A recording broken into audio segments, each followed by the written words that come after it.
From the British Prime Minister, we are obviously deeply concerned about the decision to pass the national security law in Beijing as it affects Hong Kong.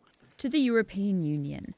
We deplore this decision. The international community condemned the Chinese Parliament's passage of national security legislation for Hong Kong on Tuesday, which sets the stage for the most radical changes to the former British colony's way of life since it returned to Chinese rule 23 years ago. The law tackles subversion, terrorism, separatism and collusion with foreign forces, with certain crimes punishable by up to life in prison, according to Chinese state media. It comes in response to last year's often violent pro-democracy protests in the city.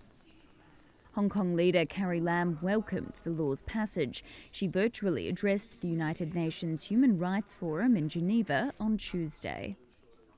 The legislation will not undermine one country, two systems and Hong Kong's high degree of autonomy. Hong Kong is a free and diversified society.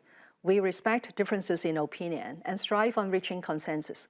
But the one-country principle is non-negotiable and could not be compromised, as without one country, two systems will stand on shaky ground and Hong Kong's stability and prosperity will be at risk.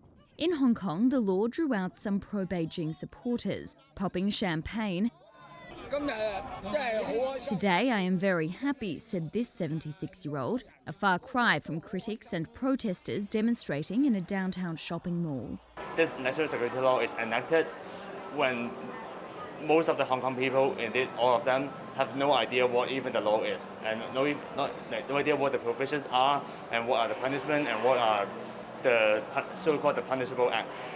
Amid fears the law will crush the global financial hub's freedoms, pro-democracy activist Joshua Wong's De Masisto group said it would dissolve. The legislation may get an early test, with activists and pro-democracy politicians saying they would defy a police ban on a rally on the anniversary of the July 1 handover.